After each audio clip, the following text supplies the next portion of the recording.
न्यून मात्रामा कार्बन उत्सर्जन गर्ने नेपाल जस्ता मुलुकले जलवायु परिवर्तनको अन्यायपूर्ण भार बेहोर्नु परेको राष्ट्रपति भण्डारीको भनाई। BRI को मर्म सहस्राब्दी विकास लक्ष्यको एजेन्डासँग मेल खाने दावी। प्रमुख जिल्लाधिकारी आफैले नियुक्त गर्ने गरी प्रदेश 2 सरकारले ल्याएको विधेयकप्रति केन्द्र सरकारको आपत्ति। प्रदेशले ल्याएको विधेयकमा केन्द्रको असहमतिले संघीयता कार्यान्वयन जटिल बन्ने विश्लेषण। काठमाडौँको खुला मञ्चमा बनाइएको अवैध भौतिक संरचना सरकारी रोहबरमा भत्काइयो। अतिक्रमण गरिएका सार्वजनिक जग्गा फिर्ता गर्न शक्तिशाली आयोग बनाउने मन्त्री अरियालको भनाई।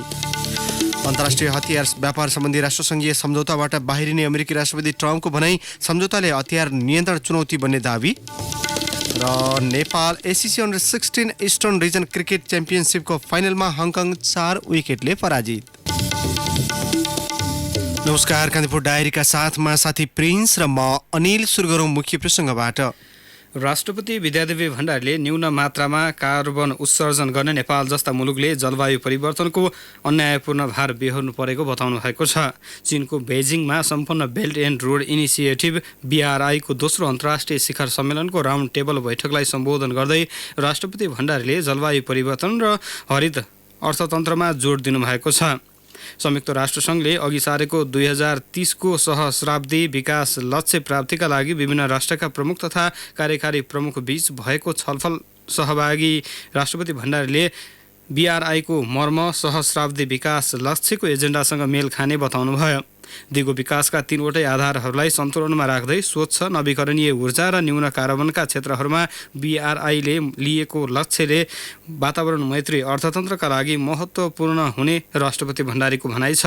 भूपरिवेष्टित नेपालको कनेक्टिभिटी विस्तार र विश्व बजारमा अर्थतन्त्रलाई एकीकरण गर्दै BRI ले आर्थिक रूपान्तरणमा ठूलो टेवा पुर्याउने राष्ट्रपति भण्डारीले विश्वास व्यक्त गर्नुभएको छ। चिनिया राष्ट्रपति सी जिङपिङले आयोजना गरेको गोलमेज सभामा विभिन्न देशका राष्ट्र प्रमुख सहित नेपालबाट राष्ट्रपति भण्डारीले मन्तव्य राख्नु भएको हो। 9 दिने राजकीय भ्रमणमा बेजिङ पुगेकी राष्ट्रपति भण्डारीले आगामी सोमबार चिनिया समकक्षी सी जिङपिङसँग द्विपक्षीय भेट गर्नुहुनेछ। यसैबीच सम्मेलनको समापनको घोषणा गर्दै चीनका राष्ट्रपति सी जिङपिङले 283 वटा प्रयोगात्मक उपलब्धि हासिल गरेको बताउनु भएको छ। राष्ट्रपति सीले BRI को महत्त्वबारे सबै सहभागी मुलुक एकमत रहेको भन्दै शिखर सम्मेलनलाई निरन्तरता दिने प्रतिक्रिया दिनुभएको छ। प्रमुख जिल्लाधिकारी आफै नियुक्त गर्न सक्ने गरी प्रदेश 2 सरकारले प्रदेश सभामा प्रशासन विधेयक दर्ता गराएको छ। प्रदेश र 2 सरकारले ल्याएको विधेयकप्रति गृहमन्त्री रामबहादुर थापाले भने असहमति जनाउनु भएको छ। प्रदेश 2 ले यसअघि ल्याएको प्रदेश प्रहरी विधेयक पनि केन्द्र सरकारको आग्रहमा तत्काल स्थगित गरिएको थियो। प्रदेश सरकारले ल्याएको विधेयकमा केन्द्र सरकारको असहमतिका बीच सङ्घ र प्रदेश बीचको दूरी बढ्ने र संघीयता कार्यान्वयन थप चुनौतीपूर्ण बन्दै गएको छ। एक रिपोर्ट। प्रदेश सरकारले आफ्नै प्रशासन अधिकारी नियुक्त गर्न प्रदेश सभामा प्रदेश प्रशासन विधेयक दर्ता गराएको छ। संविधान अनुरूप नै प्रशासन विधेयक ल्याएको प्रदेश सरकारले दावी गरिरहँदा गृहमन्त्री रामबहादुर थापाले प्रदेश सरकारलाई सिडिओ नियुक्ति गर्ने अधिकार नरहेको बताए। प्रमुख जिल्ला अधिकारी प्रदेशले राख्ने प्रावधान नरहेको भन्दै थापाले संघीय सरकारले समन्वय गर्नुपर्ने बताए। सिडिओ चाहिँ संघको प्रतिनिधि हुन्छ र सिडिओ को भूमिका दोहोरो भूमिका हुन्छ र त्यही अनुसारले नै अहिलेको विधेयकमा त्यही कुरा हामीले अगाडि सारेका छौँ। त्यो प्रदेश 2 ले त्यो कसरी भनेछ त्यो मलाई थाहा छैन। हाम्रो संविधानले कहीँ पनि चाहिँ दोहोरो किसिमको सिडिओ को व्यवस्था गरेको छैन। संघीयताको अर्थ भनेको प्रदेश सरकारले प्रहरीहरूलाई परिचालन गर्ने अधिकार हुन्छ, शान्ति सुरक्षा कायम गर्ने प्रदेशलाई पनि चाहिँ त्यो अधिकार हुन्छ। त्यसकारणले त्यही अनुरूप नै विधेयक प्रस्तुत गरिएको छ। त्यसकारणले संघीयता विरोधी कुनै पनि विधेयक सरकारले ल्याएको छैन र सरकार संविधानको विरुद्ध जाने पक्षमा पनि छैन। सरकारको काम भनेको संविधानलाई कार्यान्वयन गर्ने हो र त्यो संविधानलाई हामी कार्यान्वयन गर्दैछौँ। प्रदेश सरकारले सिडिओ नियुक्ति गर्ने प्रक्रियाबारे आफूलाई थाहा नै नभएको गृहमन्त्री थापाको भनाइ छ। तर प्रदेश 2 का आन्तरिक मामिला तथा कानून मन्त्री ज्ञानेन्द्र यादव संविधान अनुरूप नै प्रशासन विधेयक ल्याएको दावी गर्छन्। उनले संविधानलाई टेकेर प्रशासन अधिकारी नियुक्त गर्न विधेयक ल्याएको बताउँछन्। संविधान के अनुसूची 6 के 1 में स्पष्ट रूप से लिखल है प्रदेश प्रहरी प्रशासन शान्ति सुरक्षा प्रदेश सरकार के एकल अधिकार सूची में छै। जखन प्रदेश सरकार के एकल अधिकार सूची में छै आ प्रदेश सरकार उ अहाँ के विधेयक लबै छै तो प्रदेश सरकार विवाद नहीं करे छै। प्रदेश सरकार संवैधानिक हिसाब से आगाड़ी बढ़े छै, ओने सबके सहयोग चाहिए। अगर ओकरा रोक के जे काम करे छै विवाद उ कर चाहे छै, विवाद उ लाब चाहे छै, नियत ओकर खराब छै, ई चीज बुझ पर्छ। यसअघि प्रदेश प्रहरी विधेयक ल्याउँदा पनि केन्द्र र प्रदेश सरकारको टकराव सुरु भएको थियो। प्रदेश सरकारले प्रमुख जिल्लाधिकारी राख्न विधेयक दर्ता गराएपछि संघ र प्रदेश बीच पुनः टकराव सुरु भएको छ। संघ र प्रदेश बीचको पटक पटकको विवाद संघीयता कार्यान्वयनलाई प्रभाव पार्ने बुद्धिजीवीहरू बताउँछन्। संघीय सरकारले प्रदेशलाई अधिकार प्रत्यायोजन गर्न आनाकानी गर्नु नहुने धारणा राख्छन् विश्लेषक डाक्टर सुरेन्द्र लाभ। यो मुठभेडको स्थिति एक प्रकारले सृजना भइरहेको मैले अनुभव गरिरहेको छु। यसमा वास्तवमा केन्द्र सरकारले पनि यस्तो हटवादिता देखाउनु हुँदैन। शान्ति सुरक्षाको मामिलामा प्रदेशलाई अधिकार दिने पहल गर्नुपर्छ जस्तो लाग्छ र प्रदेश सरकारले पनि हटवादिता देखाउनु हुँदैन। उसले पनि वार्ता गर्नुपर्छ, संवाद गर्नुपर्छ र यसबाट एउटा बाटो निकाल्नु पर्ने हुन्छ। तर यहाँ के देख्यो भने प्रदेश सरकार पनि आफ्नो अडानमा र संघ पनि आफ्नो जिद्दीमा बसिरहेछ। यसले गर्दाखेरि मात्रै प्रदेश नम्बर 2 होइन, सम्पूर्ण संघीयताको जुन ढाँचा आयो त्यो नै ढाँचा चर्मा हुने अवस्था छ, बदनाम हुने अवस्था छ। प्रदेश 2 प्रमुख जिल्लाधिकारी राख्ने प्रदेश सरकारको तयारीले संघीय सरकारसँग पुनः एकपटक टकरावको खतरा बढेको छ। सन्तोष सिंह, जनकपुरधाम।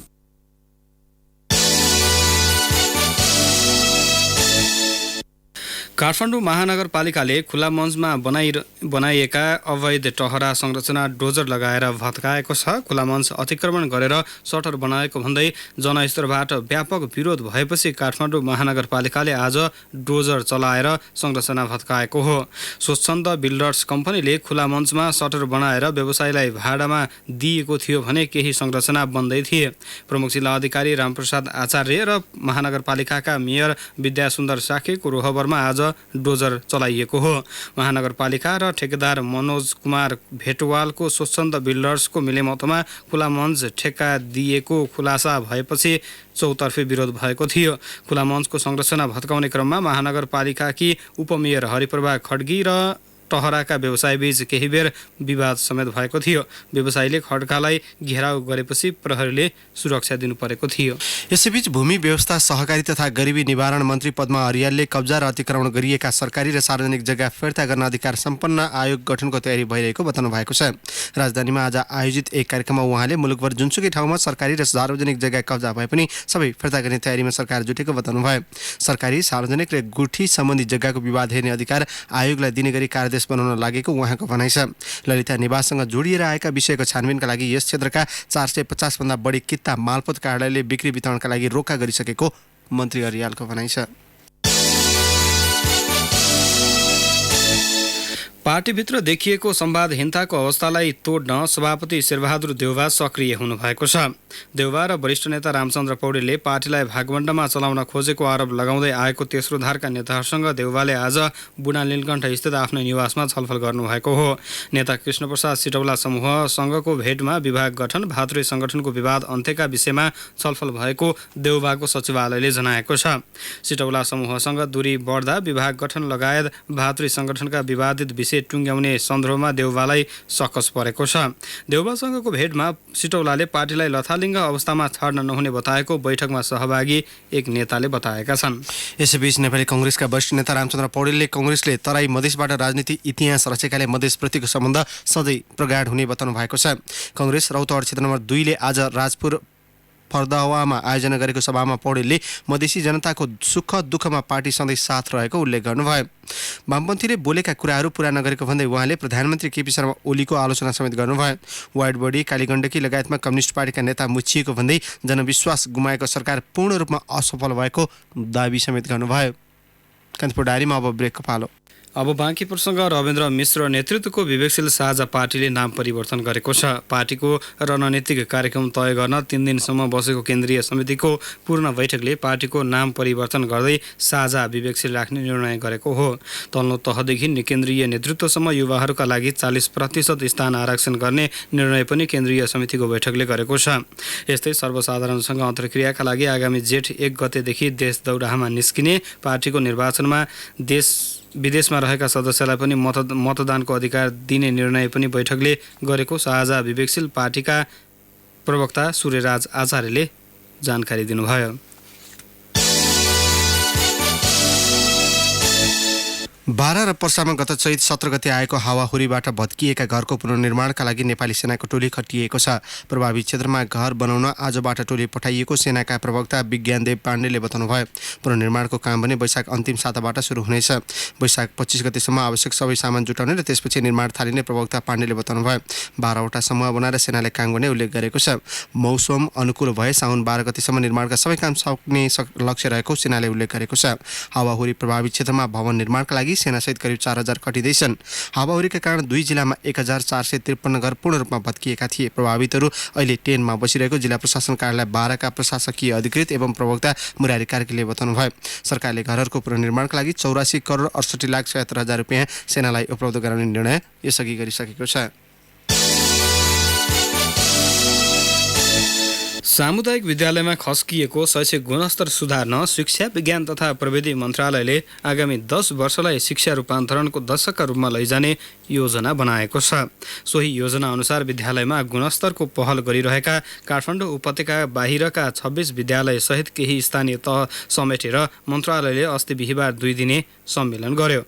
सम्मेलनमा सहभागी विद्यालयले पनि सरकारबाट प्राप्त स्रोतसँगै आफ्नै पहलमा समेत विद्यालयमा गुणस्तर सुधार भएको दाबी गरे। सरकारले शिक्षा क्षेत्रमा छुट्याएको बजेट अपर्याप्त भएकाले पनि उल्लेख्य प्रगति हुन नसकेको उनीहरूको गुनासो छ। एक रिपोर्ट। मोफसलका उत्कृष्ट सामुदायिक विद्यालयले शैक्षिक गुणस्तर सुधार्न आफ्नै पहलमा स्रोत साधन परिचालन गरिरहेको बताएका छन्। विद्यालयको खाली जग्गामा कृषि, समुदायबाट चन्दा सङ्कलन लगायत विभिन्न गतिविधिबाट आमदामी गरी विद्यालय सञ्चालन गरिरहेको उनीहरूको भनाइ छ। दुर्गम क्षेत्रमा शिक्षक नटिक्ने चुनौती चिर्न शिक्षकलाई लत्ता कपडा तथा कक्षा भत्ता दिई टिकाउने गरेको समेत शिक्षकहरूले अनुभव सुनाए। पाल्पाको पूर्वखोला गाउँपालिकाले आफ्नो क्षेत्रमा शैक्षिक क्रियाकलाप समान बनाउन 5वटा संस्थागत विद्यालय सामुदायिकमा गाभेर अध्यापन सुरु गरेको छ। आफ्नै स्रोत साधन परिचालन गरेर विद्यालय गाभिएको गाउँपालिकाका अध्यक्ष नूर बहादुर थापा बताउँछन्। गुणस्तरलाई अलि माथि उकास्नको लागि समस्याहरू के छन् त्यसलाई हामीले निहाल्ने काम गर्यौं। समायोजन पनि यो संस्थागत विद्यालय र यो सामुदायिक विद्यालयको जुन सिस्टम एउटै खालको बनाएर अगाडि बढ्दाखेरि केही हदसम्म यो गुणस्तरलाई माथि उकास्न सकिन्छ होला भन्ने हिसाबले हामीले काम गर्यौं। देशभर 35,000 बढी सामुदायिक विद्यालय छन्। शिक्षा क्षेत्रमा छुटाइने बजेटको मात्रा कम भएको शिक्षा तथा मानव स्रोत विकास केन्द्रका उपमहाप्रबन्धक चुडामणी पौडेल बताउँछन्, जसको प्रभाव अधिकांश विद्यालयको शैक्षिक गुणस्तरमा परेको पौडेलको भनाइ छ। सरकारको स्रोतबाट पनि नपुगेको अवस्थामा नपुग स्रोतको उहाँले व्यवस्थापन गर्नुभएको। सबभन्दा धेरै सरकारकै स्रोत छ। सरकारको स्रोतभन्दा बाहिर जान सक्ने अवस्था पनि छैन। सरकारले स्वयं चाहिँ हामी भनिरहेको छ अझै पनि सार्वजनिक विद्यालयहरूको रूपान्तरण गर्ने हो भने, अझै पनि गुणस्तरयुक्त शिक्षा प्रदान गर्ने हो भने बजेट अझै पनि पुगेको छैन। यता सरकार भने सामुदायिक विद्यालयले आवश्यक अभिरुचि नदिँदा गुणस्तर सुधार हुन नसकेको तर्क गर्छ। सरकारले प्रदान गर्ने स्रोत साधन मात्र गुणस्तर सुधार गर्न पर्याप्त नहुने मन्त्रालयका सचिव खगराज बराल बताउँछन्। जुन विद्यालय हामीले अब्बल रूपमा मानेका छौँ उहाँहरूको स्रोत साधनहरू सरकारले काम रूपमा दिनुपर्ने नियम सङ्गत विधि सम्मत अनि मान सम्पत्ति दिएको सबैलाई दिएको छ। सबैले यति राम्रो गर्न सक्नु भएन भन्दा एक्स्ट्रा इफोर्ट चाहिँ चाहिन्छ। त्यो भनेको एउटा स्रोत साधन मात्रै होइन कि भित्रदेखि नै काम गर्ने इच्छा शक्ति हो भन्ने पनि यसले जनाएको छ। सम्मेलनमा सहभागी सामुदायिक विद्यालयले आफ्नै पहलमा उल्लेख्य काम गरेको दावी गरेका छन्। यद्यपि सबै सामुदायिक विद्यालय आफ्नै स्रोत साधन परिचालन गर्न सक्षम भने छैनन्। सरकार पनि सबै जिम्मेवारी विद्यालयलाई थुपारेर पन्छने अवस्था छैन। शिक्षा क्षेत्रमा छुट्याइएको बजेट मध्ये करिब 75% शिक्षकको तलब भत्तामै खर्च हुने गरेको सरकारी तथ्याङ्क छ। बाँकी 25% बजेटले सरकारले भने जस्तै सामुदायिक विद्यालयको शैक्षिक रूपान्तरण होला? प्रश्न जटिल छ। रेडियो कान्तिपुरका लागि रमेश दुला।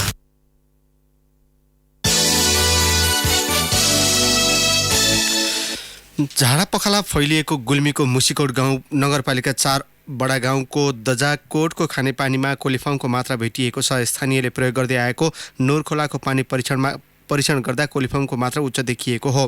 खानेपानी तथा सरसफाई डिभिजन कार्यालय गुल्मीले पानीको नमुना परीक्षण गरी त्यसको ल्याब टेस्टका लागि पाल्पा पठाएको थियो।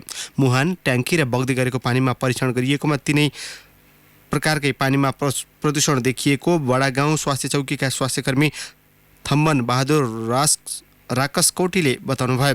प्रभावित क्षेत्रमा काठमाडौँबाट डाक्टर प्रियङ्का श्रेष्ठको नेतृत्वमा स्वास्थ्यकर्मीको टोली पुगेको छ। आज नै सदरमुकामबाट प्रमुख जिल्लाधिकारी यदुनाथ पौडेलसहितको टोली पनि प्रभावित स्थानमा पुगेको छ।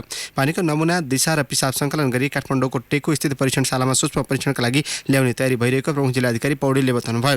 प्रभावित क्षेत्रमा आजसम्ममा बिरामीको सङ्ख्या 149 पुगेको छ। आजदेखि ट्याङ्करमा बोकेर खानेपानी वितरण सुरु गरिएको मुसिकोट नगरपालिकाका प्रमुख सोमनाथ सापकोटाले बताउनुभयो। प्रतिबन्धित नेत्रविक्रम चन्द समूहका राप्ती ब्युरो सदस्य एवं रोल्पाका स्थानीय दलबहादुर खत्रीले सरकारलाई जग्गा दान गरेका छन्। सुरक्षा फौजले चन्द समूहका नेता कार्यकर्ताको व्यापक खोजी गरिरहेका समयमा खत्रीले सहरी स्वास्थ्य केन्द्र निर्माणका लागि जग्गा प्रदान गरेका हुन्। सरकारी संरचना निर्माणका लागि आवश्यक पर्ने 1665 वर्गमिटर क्षेत्रफलको जग्गा खत्रीले निशुल्क दान गरेका सहकर्मी काशीराम डाङ्गीले जनाएका छन्। उनी रोल्पा नगरपालिका 6 कोट गाउँका बासिन्दा हुन्। सरकारी कागजात कृत्य गरी उपभोक्ता समिति गठन गरेको प्रकरणमा सप्तरी प्रहरीले पूर्वाधार विकास डिभिजन कार्यालय सिराहाका प्रमुख सिनियर डिभिजनल इन्जिनियर राजकुमार गोहितलाई नियन्त्रणमा लिएको छ। गोहितलाई सिराहाबाट नियन्त्रणमा लिएको सप्तरीका प्रहरी प्रमुख एसपी राजेन्द्र विष्टले जानकारी दिनुभयो।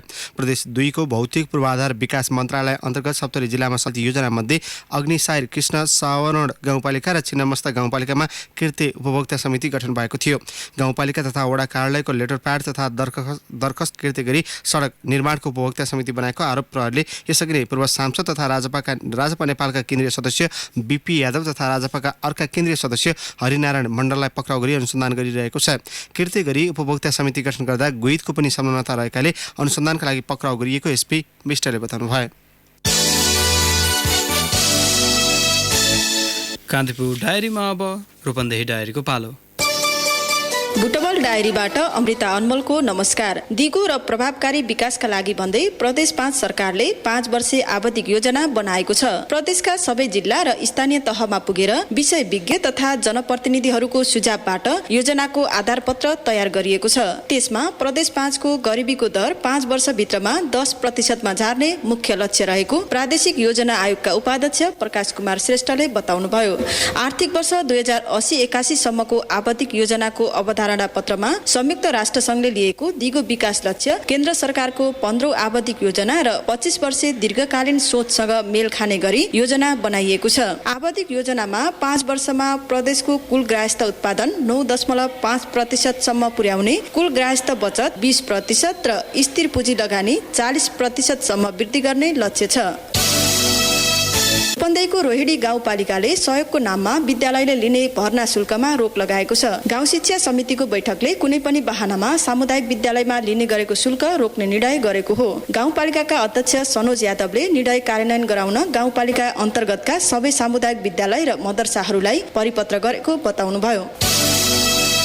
सेवाग्राहीको सुविधाका लागि भन्दै रूपन्देहीको तिलोत्तमा नगरपालिकाले कार्यालयभित्रै बैंक काउन्टर सुरु गरेको छ। नगरपालिकाले एनआइसी एसिया बैंकको विस्तारित काउन्टर सञ्चालनमा ल्याएको हो। स्थानीय तहभित्रै बैंक काउन्टर राख्ने यो नगरपालिका मुलुकमै पहिलो नगरपालिका भएको दावी गरेको छ। काउन्टर सञ्चालनले नगरपालिकामा सेवाग्राहीले बुझाउनु पर्ने रकम बैंक मार्फत सङ्कलन हुनेछ। सडक दुर्घटना न्यूनीकरण गर्न सवारी चालकहरूलाई ट्राफिक शिक्षाबारे प्रशिक्षण दिन थालिएको छ। नेपाल यातायात स्वतन्त्र मजदुर संगठन प्रदेश 5 ले प्रशिक्षण दिन थालेको हो। 15,000 चालकहरूलाई प्रशिक्षण दिने गरी बुटवलबाट अभियान थालिएको छ। बुटवल सहित रूपन्देहीको पर्सरी, गुल्मी, बर्दघाट, पाल्पा, दाङ, नेपालगञ्ज लगायतका ठाउँमा प्रशिक्षण कार्यक्रम चलाइने अध्यक्ष कृष्ण कडेलले बताउनुभयो। हवस् त बुटवल डायरी आजलाई यति नै। अमृता अनमोललाई बिदा दिनुहोस्। नमस्कार। अमृता अनमोलको बुटवल डायरीपछि कान्तिपुर डायरीमा पुनः ब्रेकको पालो। कान्तिपुर डायरीमा अब आर्थिक प्रसङ्ग। नेपाल राष्ट्र ब्याङ्कका गभर्नर डाक्टर चिरञ्जीवी नेपालले लगातार 3 वर्षको औसत 7% आर्थिक वृद्धिले अर्थतन्त्रमा उत्साह आएको बताउनु भएको छ। केन्द्रीय बैङ्कको 64औं वार्षिक उत्सवको अवसरमा राजधानीमा आज आयोजित कार्यक्रममा गभर्नर नेपालले आर्थिक वृद्धिले मुलुकमा उत्पादनको सम्भावना बढाएको बताउनु भएको हो। मुलुक उच्च आर्थिक वृद्धिको बाटोमा अग्रसर रहँदा विकासका सम्भावनाहरू समेत बढेको उल्लेख गर्दै उहाँले चालु आर्थिक वर्षमा करिब 7% को आर्थिक वृद्धि हासिल हुने उल्लेख गर्नुभयो। सदान्तर स्थिति दबावमा रहे पनि समष्टिगत आर्थिक क्रियाकलापले पनि गति लिन थालेको गभर्नर नेपालको भनाइ छ। आमा ह्यापी बर्थडे। केही बन्न जिन्दगीमा केही पाउन केही गर्न त्यसको भोक जरुरी छ। समाजबाट अपराधको चक्रलाई खत्तम गर्ने मेरो भोकले आज मलाई हजारौं जेल तथा सडकका बालबालिकाहरूको आमा बनाएको छ। तपाईको भोक के हो? प्रीति तयारी चाउचाउ। भोक जरुरी छ। मुलुक चियामा आत्मनिर्भर भएको राष्ट्रिय चिया विकास बोर्डले जनाएको छ। गत आर्थिक वर्षमा मात्रै नेपालबाट 3 अर्ब 25 करोड रुपैयाँ बराबरको 1,52,685 मेट्रिक टन चिया निर्यात गरिएको बोर्डले जनाएको हो। यद्यपि अघिल्लो आर्थिक वर्षका तुलनामा 12 करोड रुपैयाँ बराबरको 372 मेट्रिक टन चिया आयात भएको व्यापार तथा निकासी प्रवर्धन केन्द्रको तथ्याङ्कले देखाएको छ। अघिल्लो आर्थिक वर्ष 28,595 हेक्टर क्षेत्रफलमा चिया खेतीको विस्तार भएको बोर्डले जनाएको छ। विशेष गरी पूर्वका झापा, इलाम, पाँचथर, धनकुटा र तेह्रथुम जिल्लाका र दोलखा, रामेछाप, सिन्धुपाल्चोक, ललितपुर, कास्की, लमजुङ लगायत जिल्लामा समेत उत्साहजनक रूपमा चिया खेतीको विस्तार भइरहेको बोर्डको तथ्याङ्कले देखाएको छ। बोर्डको पछिल्लो तथ्याङ्क अनुसार 2 करोड 48 लाख केजी तयारी चिया उत्पादन भएको छ।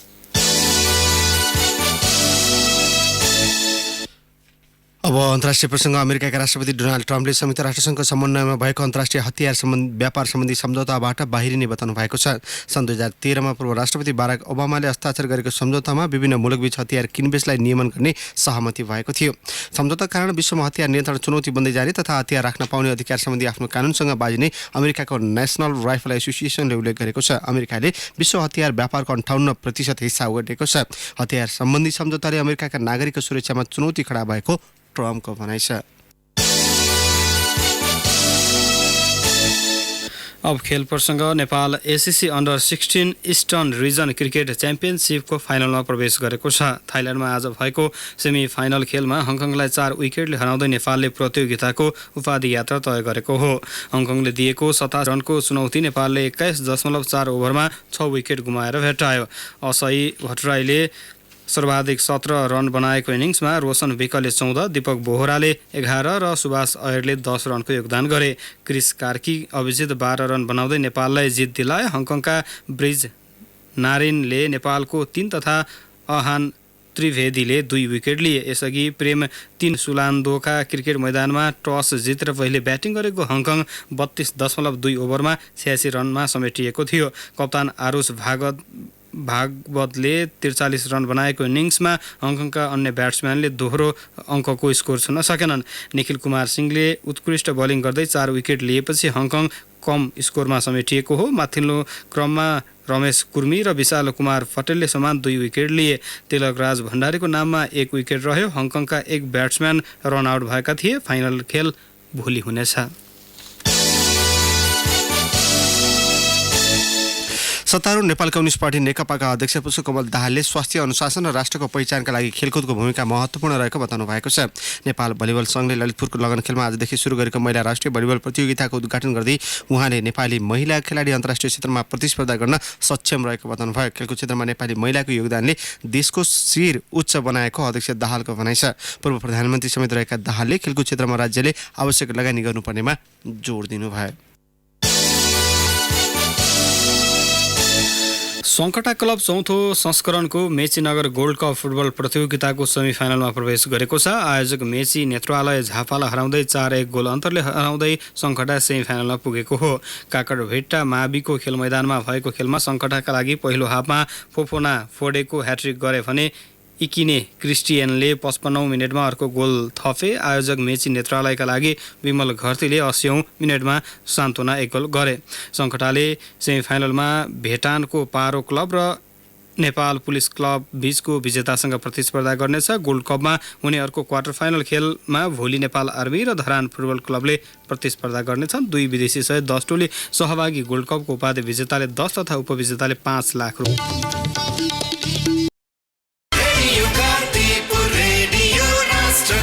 सूचना र मनोरञ्जनको संवाहक रेडियो राष्ट्रको रेडियो कान्तिपुर।